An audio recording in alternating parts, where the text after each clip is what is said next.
Now that we have all 20 of Sinnoh's Super Contest ribbons in hand, let's handle all of the miscellaneous ribbons. I call these miscellaneous ribbons because these 13 ribbons are behind mostly mundane tasks. We'll be getting most of them in the Johto region, however, 5 of them can only be obtained here in Sinnoh, so let's take care of those first. There isn't much to these, so this will be quick.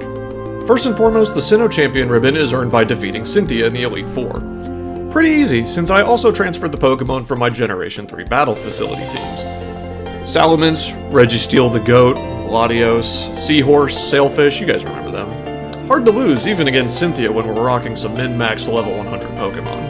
After that comes the Gorgeous Ribbon, the Royal Ribbon, and the Gorgeous Royal Ribbon. You can purchase each of these ribbons at the Ribbon Syndicate in the resort area. First and foremost, you can't even enter the Ribbon Syndicate unless you have a Pokemon with 10 different ribbons in your party, which, we're sitting at 47 currently, so hopefully we should be good there. The Gorgeous Ribbon can be purchased for 10,000 Pokédollars, the Royal Ribbon can be purchased for 100,000, and finally, the Gorgeous Royal Ribbon can be purchased for the just low price of 999,999 Pokédollars. Which is the maximum amount of money you're allowed to hold in the game, by the way. That is a lot of money, so how do we get it? Located on Route 212 are Socialite Reina and Gentleman Jeremy. Using the Versus Seeker, we can get rematches with these two trainers repeatedly. After enough rematches, these two will start handing out 12,200 Pokédollars per battle. With the Amulet coin equipped to our party lead, we can double that to 24,400 Pokédollars per battle.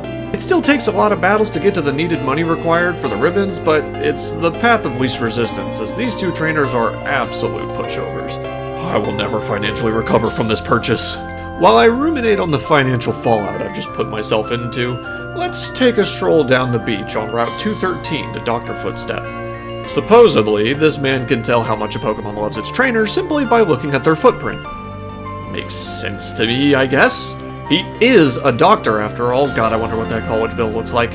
Anyway, this ribbon can be a bit deceptive on how you earn it, as depending on what Pokemon you're trying to get this ribbon for, and even which generation you try to get it in, the requirements keep changing.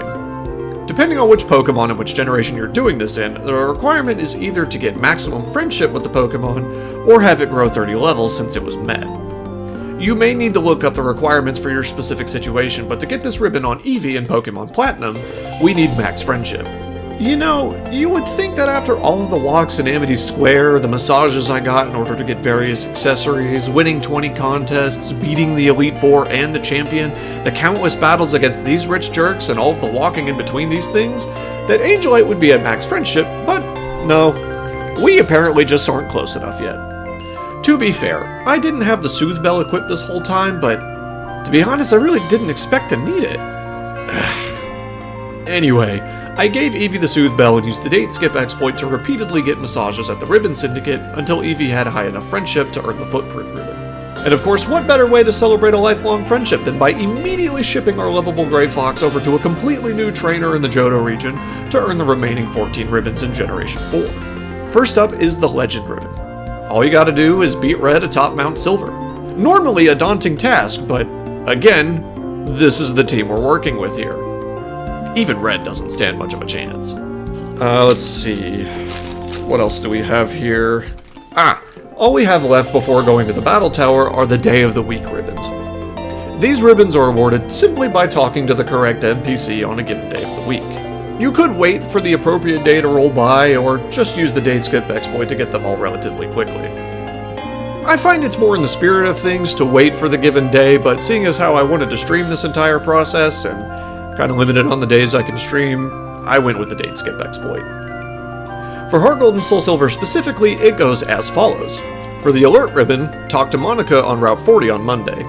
For the Shock ribbon, talk to Tuscany on Route 29 on Tuesday. For the Downcast ribbon, talk to Wesley at the Lake of Rage on Wednesday. For the Careless ribbon, talk to Arthur at Route 36 on Thursday. For the Relax ribbon, talk to Frida on Route 32 on Friday. For the Snooze ribbon, talk to Santos at Blackthorn City on Saturday. And finally, for the Smile ribbon, talk to Sunny on Route 37 on Sunday. These ribbons can be easily obtained in other games as well, but I decided to get them here. Not much to it. Happy hunting, And yeah, just like that, we now have all 13 miscellaneous ribbons from Generation 4. I know this video is a bit short and not really much to it, but there's a reason I saved this for its own section, and that's because of what's coming up next. No more dancing around it. Unfortunately, it is now time for us to talk about the Battle Tower in Generation 4. God help me. I'll see you in the next video.